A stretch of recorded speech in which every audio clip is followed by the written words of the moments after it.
Good day, and welcome to another episode of AgentX11 Hollywood Dark Journalist. Another light in this darkened world. I am your host, Penny L.A. Shepherd, and I am Agent X11. My co-hosts are David Zublik, Heather Day, Joan Renee, Chris Montgomery, Skip Press, Tom Althouse, Jessica Garza, Edward Battalion, Dr. Keith Abloh, and TJ Ward.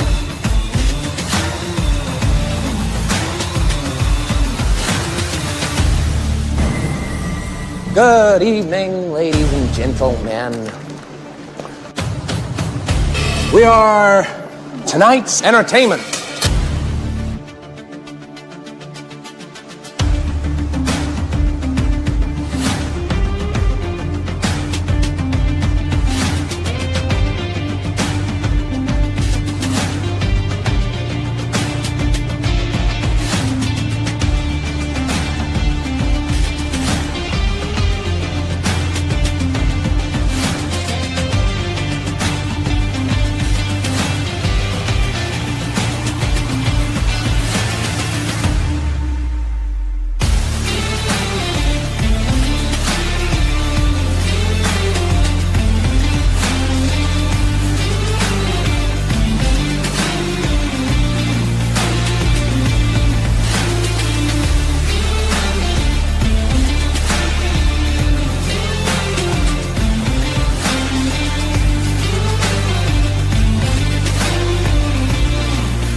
Agent X11 Hollywood Dark Journalist begins now.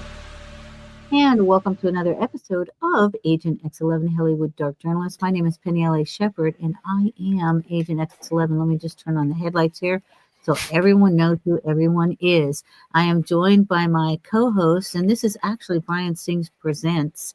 By the way, Brian, you've been coming up with some really, really good promotional materials. I mean, wow. I see the things that you're doing. I'm going to actually put together a little thing of it because dang. I can speak to that. I'll try to be real brief because I want to get to introduce Joan and Brian, the other Brian, of course, and Christopher, our special guest today. But with my team, and we're still, of course, in the very, very early launching stages of the Full Disclosure Network. And we've been suffering some kind of like just setbacks and mishaps that I love to discuss also later on with everybody, given the whole 5 planets in retrograde and then 6 if you include Chiron discussion. But before all this, when I first began the network, I was always telling my team, I want to find someone to basically Billy Carson my stuff, right? My content, because what he was doing for a good while there, and he still might, and a lot of other content creators are now picking up on it as the technology is getting much more accessible, democratized, decentralized. It would be a clip of him, normally it's like talking heads, like here we are, right? And then replaying that clip, but then having animated content depicting whatever amazing Anunnaki pyramid building, giant spaceships flying around the Earth stuff would be going around that the heads are talking about. And I literally found that person, the person who Billy Carson's his stuff. Her name is Pandora Spox. She's out of the UK. I've hired Pandora her. Spox, like Mr. Spock? Yeah, Spox, but with an S. So anyone can look her up because, in the meantime, while the network is still launching, she still has some free time to help Billy Carson your stuff, or now Solar Bee your stuff. it's because she does amazing work, and see, that's like we've picked that up, because really, half of it in that format there is the content of what we, the talking heads, are saying, and then it's how she has translated it and selected it, curated it, and then packaged it, and that's all on really a shoestring budget right now. And so once we have real resources and time to dedicate, then it'll be really taking off. We'll be able to do like longer features and grow them from there. Do you know they just did a full feature? I've been using a lot of AI myself for creation, but they just did a full feature film, totally made out of like AI, maybe Grok, because I use Grok. And it's, I think my boyfriend is a superhero. Well, you guys are And going to love this. Apparently, in the breakaway civilizations, the AI is so good that there's some content that's just all AI, and it's really apparently good, like whole series and films. And John Mhm. Whitberg talks about this. He's in particular familiar with the German breakaway civilization. That's like the Federation of German Free Worlds, or Confederated German Free Worlds, and then the Japanese breakaway civilization, because the two are joined at the hip, which is the Empire of 1,000 Suns. Ooh, I kind of like that. That's a great name. Can you Well, explain breakaway, what you mean by breakaway civilization? So especially post World War II, as we know it, ending in 1945 officially, the Germans, and by default with them the Japanese, but really the Germans won World War II, because Mhm. they, by that point, even though, oh yeah, yay, they got Berlin, that the Allies, well, the real heart of the Axis, via the Germans, fled to Antarctica and had New Schwabenland and base, I think it's 211 or 217. I always get the number wrong. Mhm. And then went to the moon and Mars, and then further off world, Ceres colony, for example, and then beyond the solar system from there. And this is under negative Anunnaki and Draco, I believe. I'm not, there's interference from both, and there are negative Draco on the German Dark Nachtwaffen ships, Oh, apparently, okay. where at least one Draco is in charge over the humans. So it's kind of like how Rome would take over civilization, other races, and then enslave them and make them be their little slave um, soldier armies. That's what the negative Anunnaki and Draco have done with humanity here, and we're breaking free of that. But in the meantime, a lot of the Germans and Japanese, when they went all off planet and all far beyond, it wasn't a benign colonization, let's put it this way. It's been very imperialistic and marauding. So when you speak with the Galactic Federation types, and we do often through Christopher here in thelifting.net, along with Joanna Michaels, often Galactic Federation affiliated or council affiliated entities, beings, always a higher frequency. It's only who we allow through, right? Christopher most definitely speaks to that. And that's why I love working with Christopher and Joanna so much. They'll attest to the things that I'm speaking of. And generally, they don't get so much into the secret space programs and breakaway stuff unless you ask them directly, and then which Mhm. I love to do. So, John Renee, thank you for joining us as well. And Brian M. Bowden, you were just on the Awake Nation. And so was John. And Chris, can you tell us what the lifting net does? What do you do for our audience? Well, I generally, when people contact me for sessions, I usually look for things like curses, negative entities, energies, any cords, things of that nature, anything that could be binding them in some form or fashion. Even as of today, somebody's friend had a massive gin curse that was like 1,000 years old. So from the family history.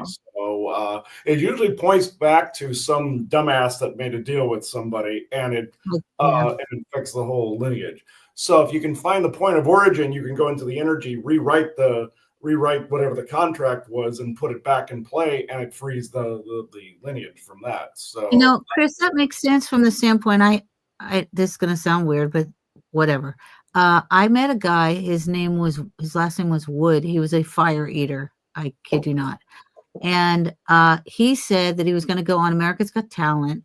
And then the reason why I went to go see him was because he said he got a contract, and his lawyer advised him not to sign the contract because the contract was in all universes. Okay. And he's like, what? And that's what I said. I said, what? The contract says that you're contracted in all universes. So I'm going to say, whoever the alien entities were that, are working with America's Got Talent, they take their contracts pretty seriously. So Jinn are usually the ones that work in contracts and bargains like that. So they may be working for somebody else, but the ones that are good at penning contracts, like the whole Faust Mephistopheles thing, that is more Jinn when that pops up. You say Jinn as in like the J-I. Yeah. Yep. That's like the genie lamp thing. Yes, exactly. Yep. Right. Okay. All right. Wow. Like the Wishmaster. DJIN. Mm-hmm. Yep. Okay. Do they work the same as the genie lamp? In other words, you get your wish, but then they own you? Yes, it works. You get a exactly twisted, like fractured fairy tale wish. That's why the whole three wishes thing, the whole thing always went wrong. It always was misinterpreted or misread somehow, because that's usually how they go. It's not the good thing that people think it is. Now, a long time ago, the Jinn were captured and retooled, and that's why they were turned into these servants to begin with. They were another race. But what ended up taking place was there's also these different types of Jinn. You see the red, blue, like you see in Aladdin. You see the blue one. You have all these different color ones that have different capabilities. But most of them, people will concur, have the ability to either screw with somebody's fortune, or misfortune, or cause great fortune temporarily. And I've seen that, and then cause great ruin later on. I've seen the effects of this. They even did a DS9 episode at some point that was similar, where somebody had played a computer game that made everybody's luck get screwed up. And that was more like how a Jinn curse works within a lineage. And then this guy was supposed to be a thief or a Kabbalist type in the storyline. So I thought that was actually quite interesting, where they loosely applied it to Star Trek. But I dealt recently with getting rid of some Jinn curses. I even found in my own lineage, talk about German, on the German side of the lineage, I found out way back in my history, one of my ancestors had done did a deal with some nymph type beings that caused a curse through my own family line, and I ended up having to reverse it. That's where I first learned how to get rid of these things. Now, sometimes nymphs can be a variation of Jinn, sometimes not. But for the most part, I've seen these red and bluish type of beings that tend to pen contracts, and that's usually, for the most part, what I've seen with Jinn. When you're dealing with a Jinn, and like the genie and whatever, you have to be extremely specific about what your wish is. I mean, you really have to go think of all the different angles, because if you're not, they have the upper hand. So you have to outsmart them in order to get what you really want. Yeah, they did that on the Twilight Zone years ago with the genie that the people wished for like $1 million, but then on the flip side, they had to pay the taxes on it. And the genie goes, "Oh, you should have accounted for that in your wish." That's so. Yeah, they're tough like that. They were ruling the earth prior to humans getting here, and they really hate us. Is that where we get the blue gods from, like in the Hindi religion?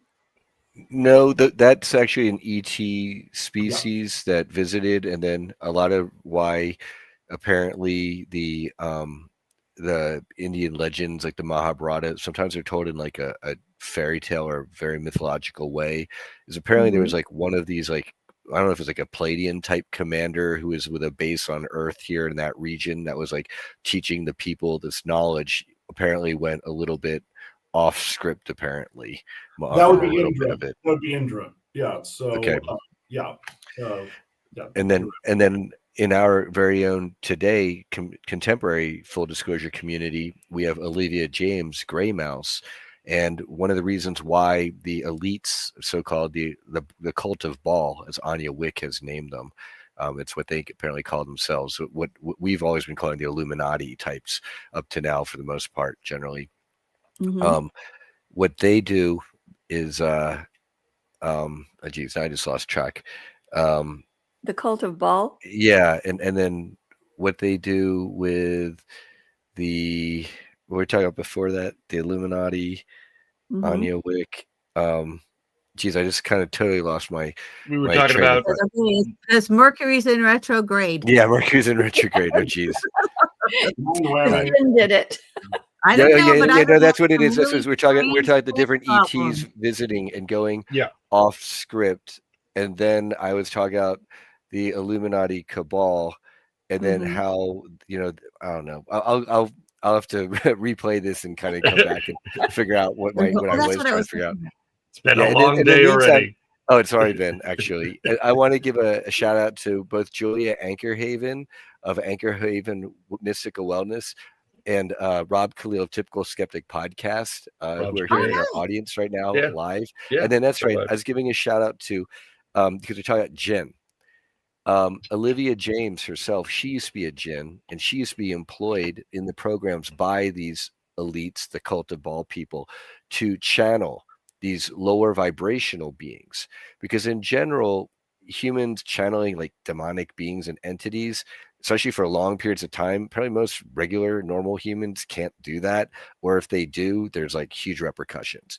Because and what Olivia Graymouse herself says, because that's what one of her altars is named in the programs, because she had a past life as a djinn. In this life, she's able to channel these beings for hours and hours and hours and be totally unaffected and be okay. And a lot of people will be like, "Oh my gosh, she's a witch." She's wonderful. She's very positive. She's a being of light. Just we all have different past lives and incarnations. That was one of them for her, and it's given her amazing gifts that unfortunately have been abused by the other side. But now, under her own free will and sovereignty, she's using her abilities for our side. For full disclosure. So why would someone channel a jinn like her? Well, why would Gray So Mouse do that? these occultist elitists, they literally worship and fetishize and fantasize about these demonic beings and worship them as gods. Mhm. And it's ridiculous because she'll talk about how she remembers, like, when she's channeling and they like basically take her over completely, she knows like what they're feeling and thinking and all that. Christopher can attest to this, depending on the type of trance channeling, perhaps in mediumship you're doing. Not all people have different varying degrees of connection. But she talks about how these demons are like ancient beings, and they're really angry because they're like, here are these super wealthy humans, but who cares about money and wealth? There's like puny ants, like forcing me to be here trapped in this gray mouse person's body to answer stupid questions like, are they going to get married or again, or how many children is their grandkids going to have, or whatever. And it's infuriating, insulting, and it's just the most lame thing. Or some people want to have sex with a demon, they want to have dinner with a demon, and they use people who are channelers to, unfortunately, in the negative service to self side, it's very abusive, of course, to the channeler. And we're starting to get into that a little bit more mainstream as people are digging into the activities of what we call now the deep state Illuminati types, where they are doing this black magic type ball ceremonies. And so people that have been in it have said that, yes, they do manifest and they've seen them. And our everyday people like me, that's really hard to wrap your mind around. They're But everywhere. Is our Yeah. warning not to use a Ouija board? Do not use Ouija boards, people. No, And then it's like there's so many. That's I Absolutely. use Ouija boards as the easiest proof of just at least manifestation. You generally have negative demonic beings. Think of it as like a public telephone in like a sewer system. Generally you're not going to get the nicest beings coming through for whatever reason. That's just the trend there. Maybe can Christopher can speak to that. I Why? actually had someone call me that was using a Ouija board and said that he was possessed by these demons. And I said, you need to take the Ouija board outside, burn it, and No, don't burn it. No, don't burn it. Don't burn it. No. You I gotta told him close to it first. get rid of it. No, You so gotta this close was it. Yeah, you have to say goodbye to all the beings, and then if you burn it, what you're doing is any being that came through that gateway, you just burn the gate. go Now they're back. stuck and they're pissed. What you want to do is send them back, and then you tear up the thing into shreds, okay, and then throw it in a moving body of water, preferably like a river, Oh, wow. in the Okay. pieces, Salt or and the water will like help to naturally send it and dissipate the Good to energies back know. to Earth. But if you burn Good to it, know. you've now like apparently like closed the gate and it's stuck with you on this side, whatever is on this Oh, side that you yeah. Okay. and that's Good where to people comment talk about it. Yeah. On what Joan said about demons and probably about 2 years ago, there was a whole series of evil attacks, satanic based attacks and demonic stuff going on everywhere. I mean, the number 666 as not as relative as people really think, but it's they'll use whatever they can to get into your psyche. And I remember being attacked a couple times, and you have to clear yourself. There's a lot you got to do to stop it. But I walked out one night and I went to the store to get something. I was like, I had enough because I was watching Running Scared, the old movie, and everywhere was sick, Satan and demons and this and this. I got phone calls from people who said you're under attack and out of nowhere and confirming what I was feeling and going on. And in this one scene in the movie, the camera comes down. You see this big Jesus Saves cross that's in Chicago. Then you see the 3 lead characters walking in front of the 666 lounge. So I said, I gotta clear. I wanted to go out. I want to get something. I don't do treats, but I drove to the store near my house, gas station, and I will swear on a stack of Bibles. I had a conversation with the devil himself, and he was there. And all intents purposes, he wanted me to give him a lift. He wanted me to get it. He wanted to get into my energy. Right. And I went in the store. I said, no, you got to call a cab or whatever to get. I can't describe the feeling, but I knew I was talking to pure evil. This guy was the devil. Wearing sunglasses at night and this coy smile. And when I went into the store, I got 2 things. I got a Fanta and a Twinkie that'll be with me for the next 45 years. And then when I paid for it, the receipt was $6.66. Of course it was. So if you don't, you may not see them, like as the demonic entities they are portrayed in movies. There's a lot of devils and a lot of demons everywhere. And a lot of people that are possessed. I'm going to bring this. Twinkies and Fanta are evil. It is, but it was, I needed something that wasn't drug related. So I'm going to bring in a short clip about the gin from the X-Files. Sure. Yeah, I got it. Oh, I got it. Okay. Are you ready? Because I am ready. I am absolutely ready. Okay, here goes. I wish that I could turn invisible at will. You're kidding. No, this is perfect. Yeah, I can have an advantage that nobody else on Earth can have. I can, spy and learn secret information, pick up stock tips. Sneak into a woman's locker room? Not just that, okay? I'm talking about James Bond type stuff, Your wish is breathtaking in its unoriginality. You don't have to like it, all right? You just have to do it, right? Done. My clothes are gonna turn invisible too, right? You didn't specify clothes. Oh, no, but... Screw it.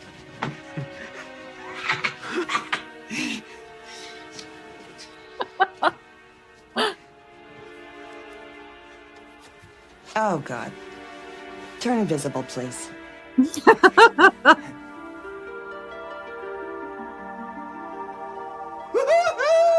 Yes! Oh, man, this is awesome. Hey, brother. Hey, Leslie. I'm over here. I'm over here.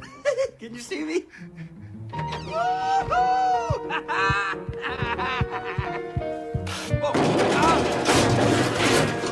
Damn it! Anthony, you all right? Yeah. I can't see my damn feet. Look out, world! Here I come! Woohoo! Woo! I'm invisible! Invisible, baby! Woo! Woo! Yes! You can't see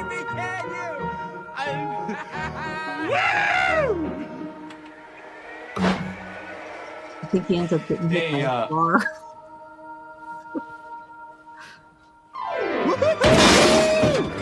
Yeah. No one can speak. Yeah, my way, birds. Oh, well, hello, ladies. Here comes Anson. That's right. Come on. Change. All right, now, here we go. Need a little roadside assistance, do you? Brian said. No, not to worry. Here comes Anson. Yeah, and that's what we're talking about. That was terrible. Right, Yeah, because he's invisible, but the cars can't see him. And then his friend wants him to be alive again, and we know where that goes.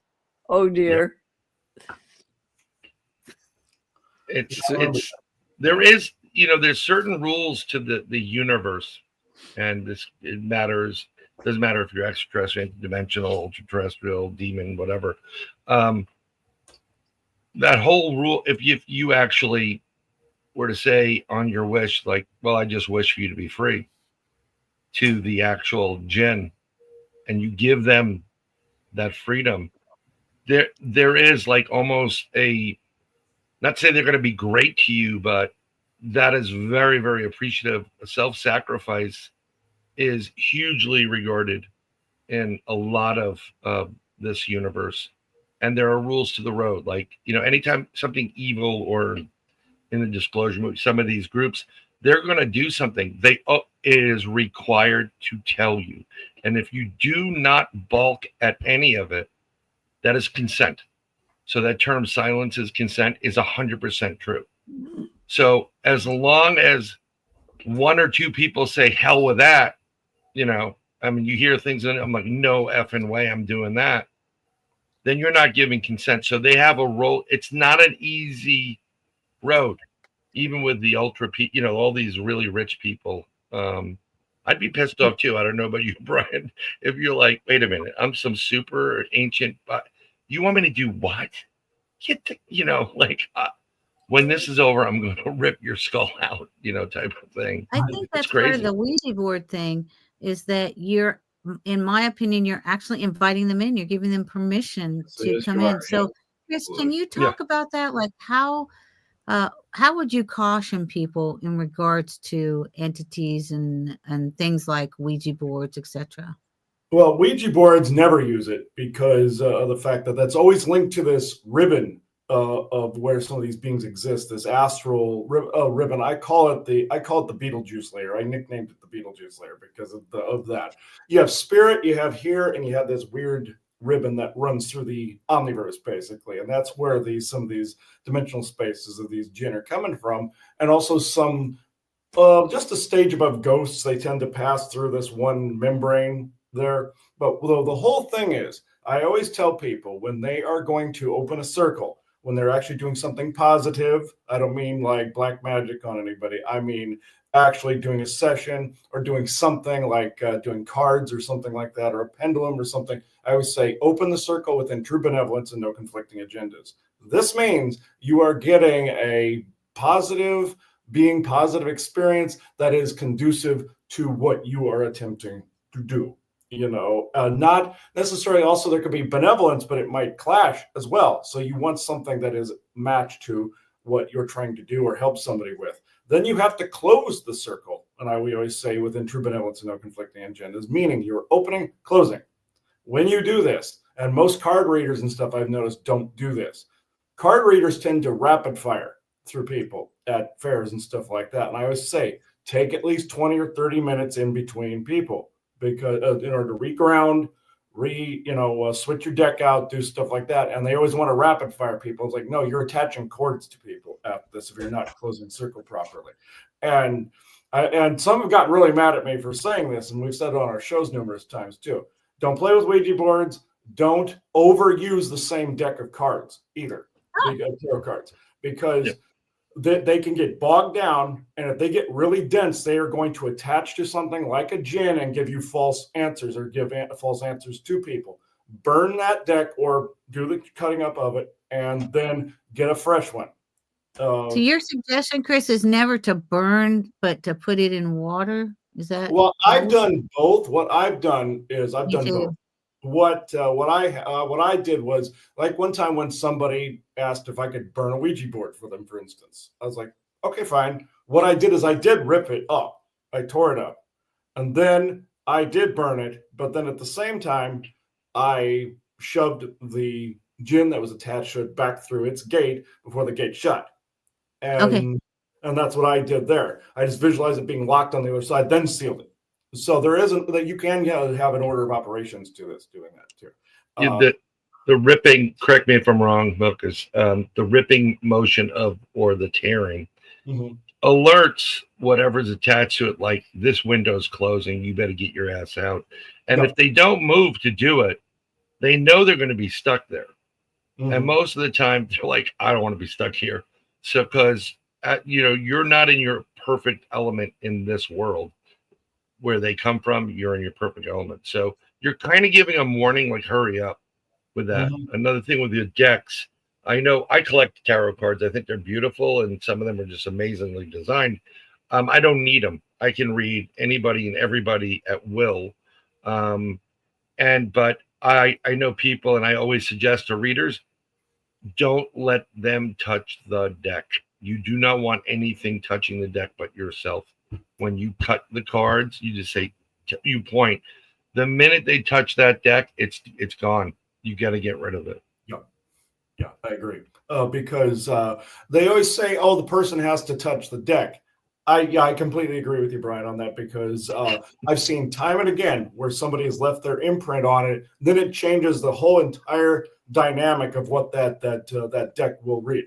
And the reader should touch them. That is actually a very good point. I've seen that time and again. It gets screwed up the moment the person lays their hand on it. So any tarot card readers, psychics that are out there, do not let your client touch them ever, because that's a big difference there. Yeah. Something else, when you read somebody and you're doing a reading for somebody, a lot of the readings that I do for people are people that are trying to kill themselves.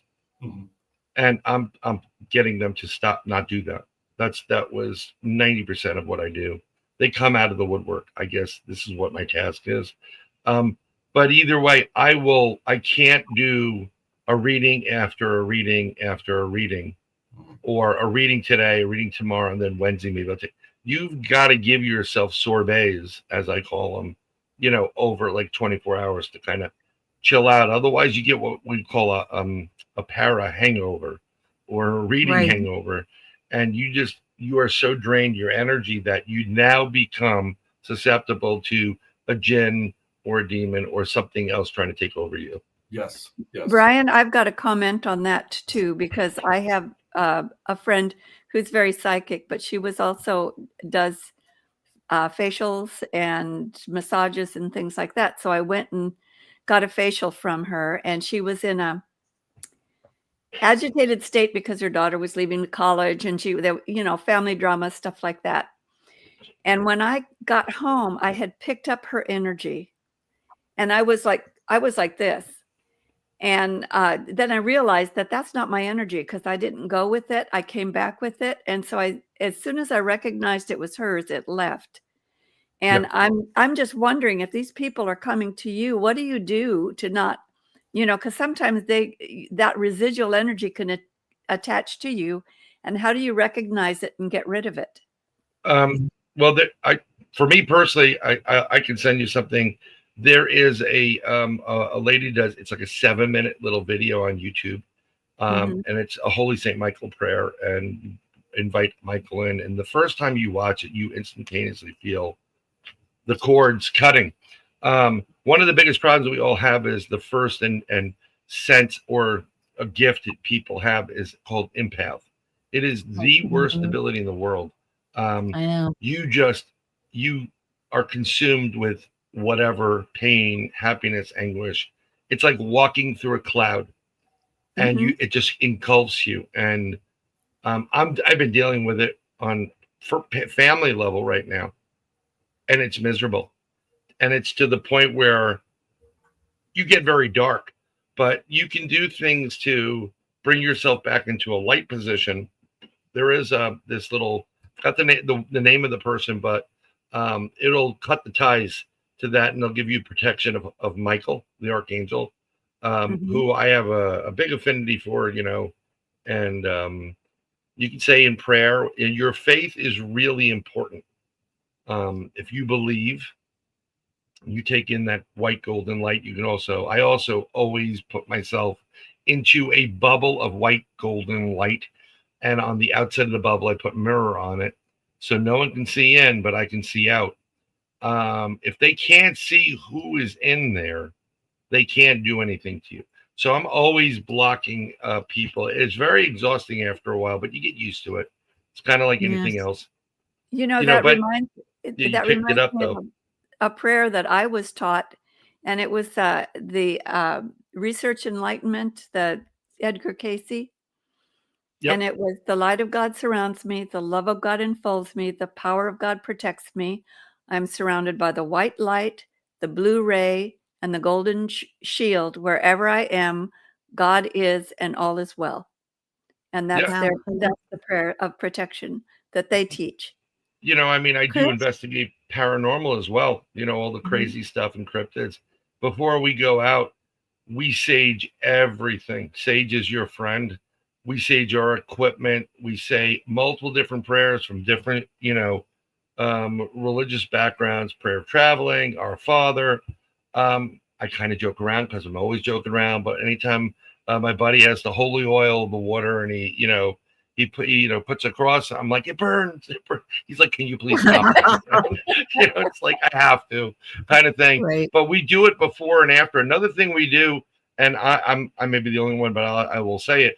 Anytime I'm doing an investigation and I come home, I always know I leave a couple of hefty bags there or something.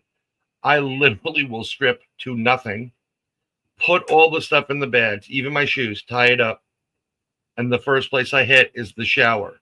And that running water, as Brian said, he was talking and alluding to it. Running water cleans everything off. Has magical properties, and it's really good to have a salt scrub because salt has been used forever.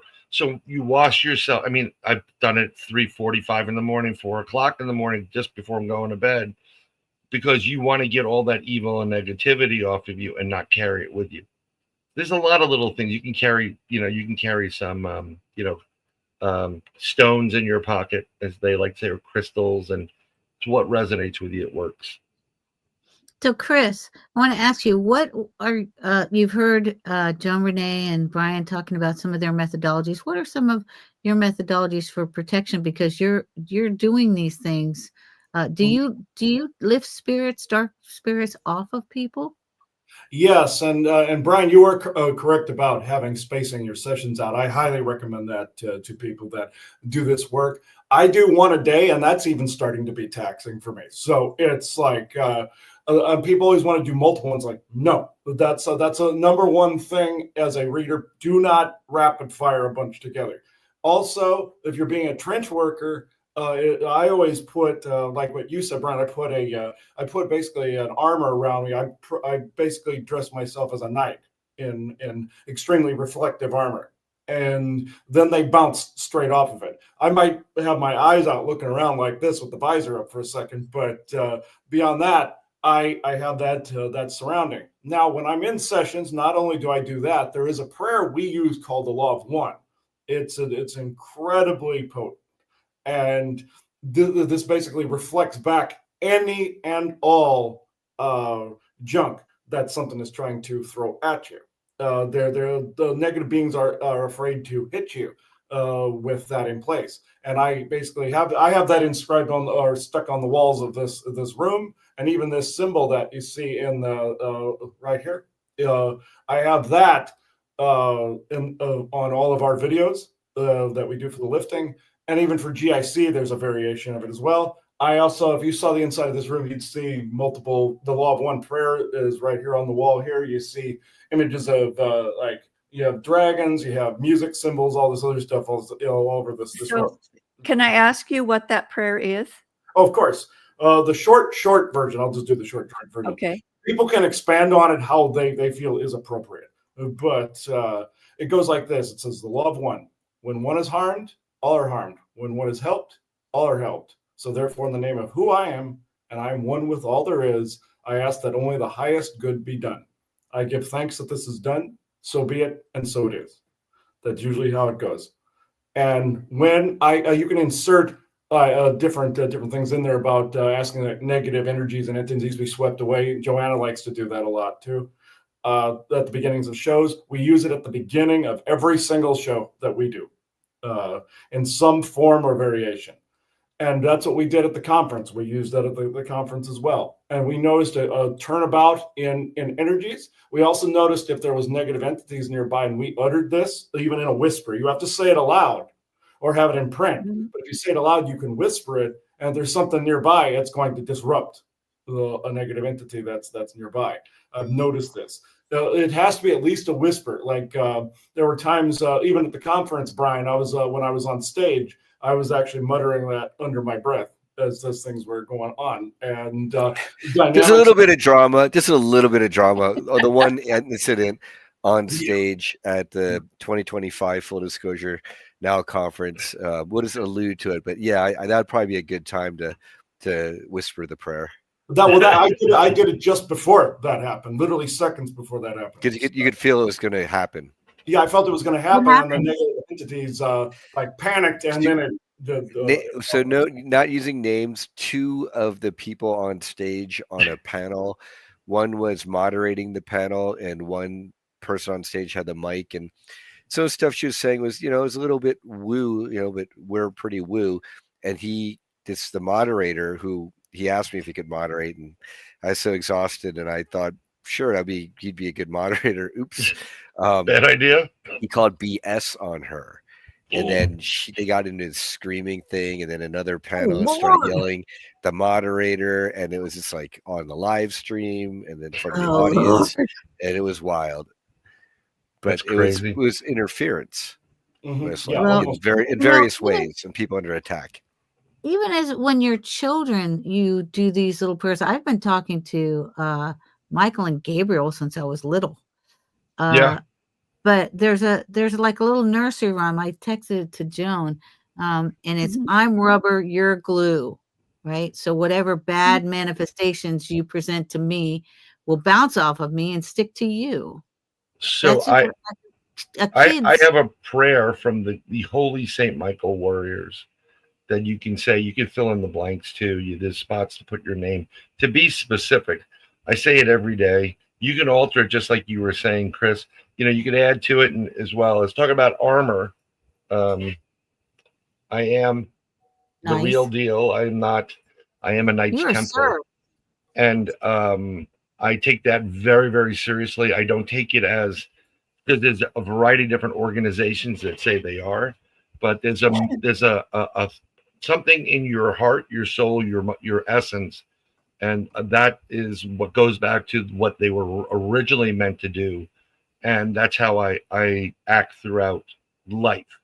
You're an actual sir, correct, Brian? I'm an actual sir. My official title is Sir Knight Brian Aboden. So I have been knighted, but not by the Queen. I don't give a damn about the Queen or the royalty. Thank God. It is about the service we're doing, and we're trying to do good. Just like with Brian, with you guys and Chris in the disclosure movement. It's not about, I told you so. It's about alerting people to okay, here are the sides, folks. These are this is this. Pick your battles, pick your poison, and know where to stand and know what to look for and know to go to hey, if you're having a problem, talk to Chris about it. I mean, what I love about what you've been doing, Brian, is, after a previous conversation with someone who was just out there, when you have two separate people from around the world that have no interactions with each other, talking to you about the same subject matter and throwing same words and guts behind it, that's proof of truth. That's what it is. It doesn't physically have to be, hey, I got it right here, or the newspaper reported on it. I love people like that. Well, I haven't seen it in the newspaper. Do you really think they're going to tell you that the world's going to blow up in 30 days in the newspaper? So I love what Brian's been doing and Solarby, and all that stuff. I love a lot of the people associated with everybody, even in chat. Robert, they're doing the tough stuff. I personally stay away from the demonic. It's above my pay grade, and that's another thing where people don't understand. Know your place. Yes. I probably could. I'm not going to. I don't have the wherewithal to do it. So some other people know how to deal with it better. And I compliment you guys for that. I would give the applause. You don't have to know everything, and that's why we're here. If you know everything, then you might as well not even be on the planet anymore. We're here to learn, and we're here to help one another. What do you do at the lifting.net? Some of the services that you offer, can you tell us? Oh, yes. Yes, not only removing attachments and demonic entities, which I make it sound easy, but it's in some cases it's a pain in the butt. Depending on the classification of demonic entity you run across. Most of them are bottom feeders. Those are not hard to get rid of, ghouls, things of that nature. But I also, on rare occasion, I will look into past lives if I need to get rid of, say, a jinn curse or something like that. Today's person was a past life and an ancestor, so it was actually rather easy to take care of that. I tend to unloop somebody from a negative timeline that way, or snippet. But I also, on occasion, look into SSP histories, but only if they ask about it. SSP, secret space programs for all the non-cool people out there. Yeah, scrolling across the acronyms. To all the muggles out there, it's a secret space program. But Joanna hates it when I call people muggles, by the way. She yells at me when I do that. But it's like I call them normies and muggles, and she's like, "Would you stop that?" But anyway, but at the same time, I always recommend to any seer, if the person asks you about secret space program, look into it. But they don't influence the conversation and tell them they were. 9/10 of the time, I don't reveal it to them unless they have instigated that in their conversation. Because then you do more harm than good, because they might be on a path where they're not supposed to be accessing that right now. Right. They might be on a completely different trajectory, and that from your own perspective, you might assume because they were that they're meant to remember that. A lot of times they're not. Now, the people that are on the path to do so are within the disclosure movement right now. So the ones that are spearheading this to open it up, to light those fires of information, those are the people that have pushed ahead of the curve to bring that through. It doesn't mean every single person is supposed to, at this moment in time, is supposed to have access to that, even though they were slaves in those programs. Now, if they were meant to, if their oversoul came in to do that job and to correct something here, they might not always remember it to fix it. They might be on they might remember it in the subconscious somewhere, or they have to remember fully so that they can inform people that this is going on. I've noticed this. Like myself, I kind of have bridge in both worlds. Now, if somebody asks me about something in my secret space program, I will answer them directly on it. It's just that we don't go out of our way to talk about it because we don't know that we have all our marbles back in one place yet in some areas. So it's like I remember certain pertinent details, but and if I see somebody else has been in a place where I will see if they mention it, if they recognize me from somewhere. Then I know to talk about it to them. I don't want to influence them and say you were this, this, and this, and then it ends up scrambling their brain further. Right. So. And I don't want to do that to anybody. But if they come to me, people do come to me and ask me, was I in this because I have this memory, I've had this dream, I remember this person, I will look into it, most definitely. But the lifting, we'll do that, but we also I just get rid of the negative entities and energies that are influencing person. Now, on rare occasion, there are some things that I cannot correct, and I came to find out that it's because it's that person's path to experience it and extinguish it themselves. They're supposed to be the trench worker in that respect. I have come across those that it's their path to constantly put that fork in the light socket until they learn not to put the fork in the light socket. So no. What was that? She said, "Ow." And I've run across it. Now people contact me for help. Usually by that time, it's spirit trying to turn me into the medium or the intermediary to actually help complete that cycle. I'm not trying to be egocentric in that way. That's just how spirit operates. But it's, but I have run across some of those cases where it's the unsolvable Rubik's Cube. And I usually have to back off from those because it's usually the person's path because their oversoul is trying to undo something really gnarly. And my interference is actually elongating it out. So I Oh, wow. from it. Can we give like just a really simple example? It might be someone who has like an addiction, right? And it's like they can come to you for clearing and this and this and that, but then if they just go back home and pick up whatever their porn magazine or crack pipe or whatever addiction it is, then it didn't matter how much clearing you did for that person. They need to exercise their own self-control. Right. Yes. Exactly. And also another example is like that scene from Harry Potter where Dumbledore says many men have sat in front of this mirror, and it was really a reflection of themselves. And it was just this constant addiction to looking at this other, and he warns Harry Potter about that. I compare it, that's like staring into the void kind of thing. If people are going to constantly do that, I can do nothing for them. At that. Right. So, Chris, I have another question for you on that because so many of the people in the Super Soldier program, in beginning to get their memories back, some of the stuff that they're remembering is so horrifying that some of them might have a difficult time mentally handling it. Do you run across that? And how do you handle that? Oh yeah, I ran across a client. I won't name names. I generally don't. I don't name clients. I'll call clients out or anything like that. But it's confidentiality. But I will say situations. There was a situation where there was a person that was getting their memories back very vividly and violently. It was like their subconscious wanted to vomit this back out very badly.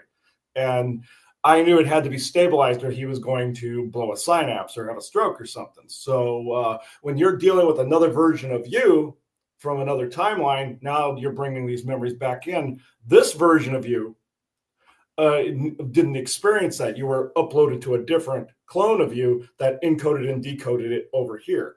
When you are looped back around to this body, your brain is starting to readjust to that same encoding, decoding.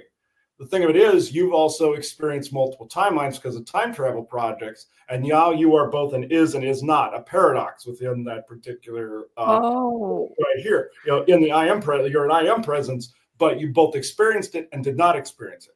So at the same time, so when somebody is in that state, they will literally go insane without some form of assistance. Because in the time travel projects, that's why they chose children, because when an adult would go through the portal, they'd come back insane because they were experiencing the edges of the multiverse. So what happened to this person is he was having these nightmares of having been put on trial by the galactic community for some reason or other. And I came to find out that in the secret space program, he was a super soldier that time traveled and screwed up a lot of their planetary governments and environments. And they were calling him out for something he wasn't even remembering. So that per their rules, they were forcing the memories back on him so that they had something to charge him with. And crime. And they wanted to get back at him. They wanted justice for what happened. I basically transmitted out to them. I said, guys, you can clearly see you're punishing an innocent person because he was a victim of this program. You want to punish somebody, go after these guys. You got to go after the people, put them there to begin with. But a lot of times what happens is when no one understands or knows scientifically why we go to sleep, but we do. And the reason is when your body is at rest, that is the only time where you're not going to have any distractions. What happens is you upload to the cloud, we'll call it source, the Akash record, whatever.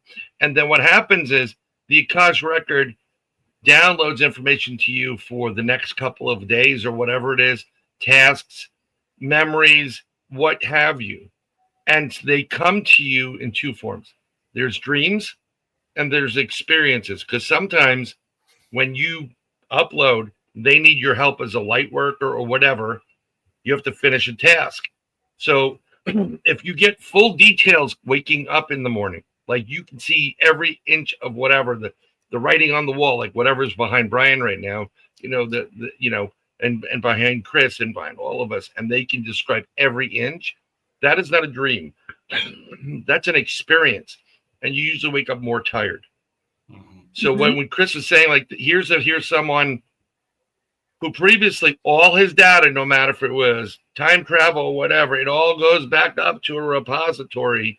It's on a hard drive, for layman's terms, and it's there. and it's in a secret folder. And then when they need you to wake up or remember, then they drip it. And then that's why you're getting the nightmares.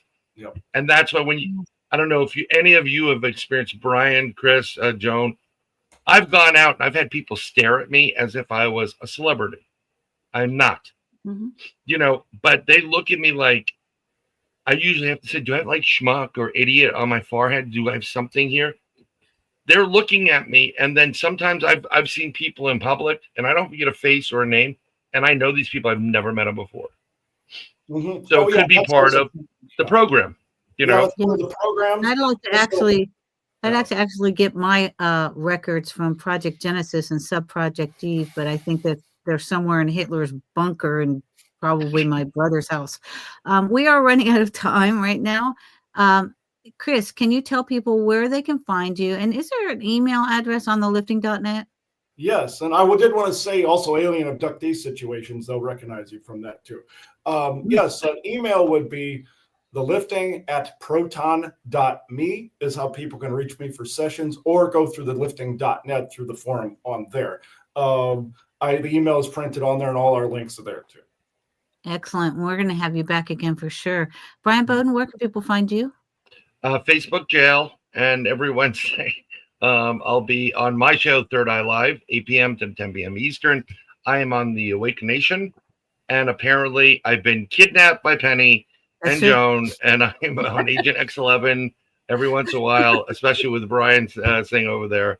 And one day I hope to get to your conference and maybe even present if that's possible. But I definitely want to, help promote that. So. Excellent. And Brian, what's going on with the 2026 conference? Have you started that yet? So I'm right now putting a lot of projects on hold while my business partners and team and I wrestle with the corrupt banking system. They've literally taken some of our funds, froze it to investigate, because they want to do know your customer and sort of holds and customer information sheets. They want everything all filled out, and that's fine and normal. But then apparently, I'm not going to name the bank, but apparently this one branch has holding a certain amount of money. Someone behind the scenes might have been dipping into it.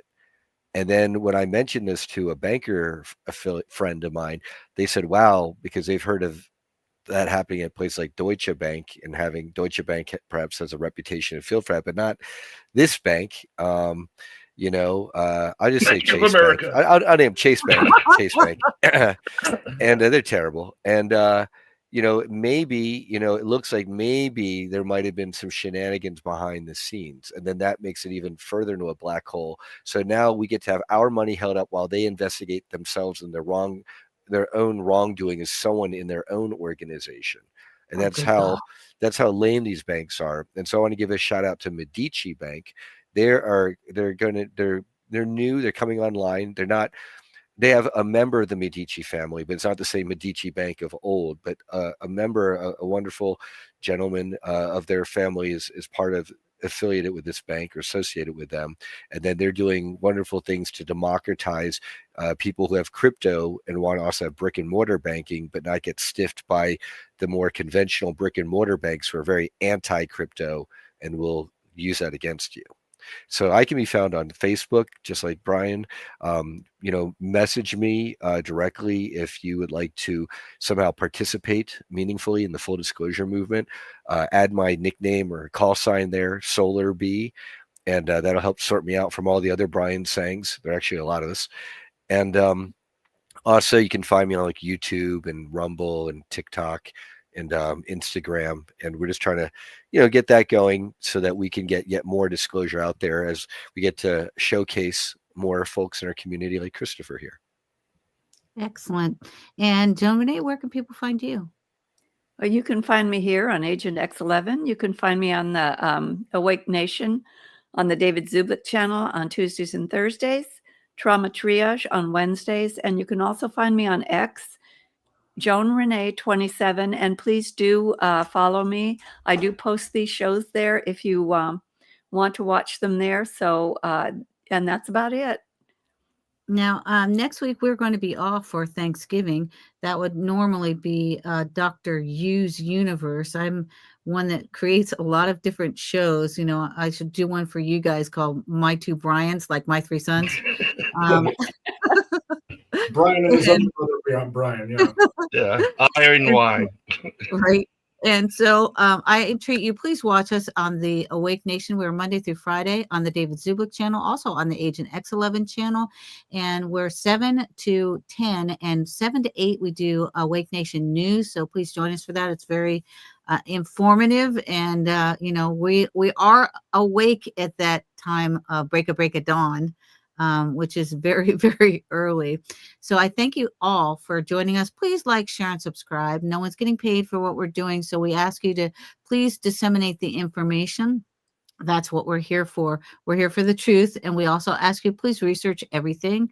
No one has all the answers. If you did, that'd be probably a bad thing.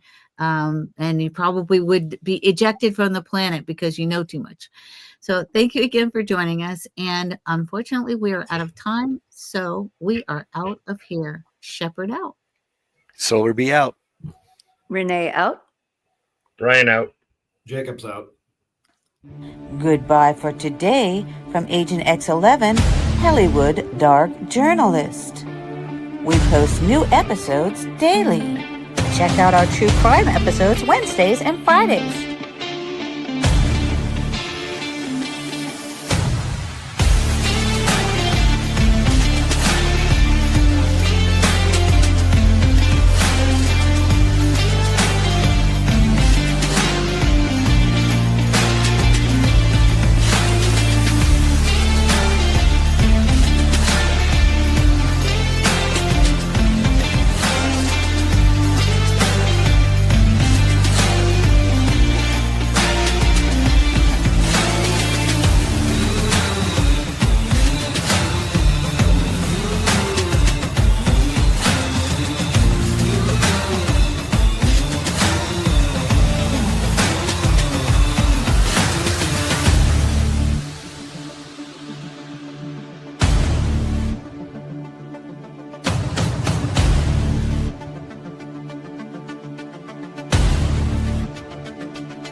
Don't forget to watch our main show, David Zubik's Awake Nation, on the David Zubik channel on Rumble, live Monday through Friday, 7 a.m. to 10 a.m. Eastern.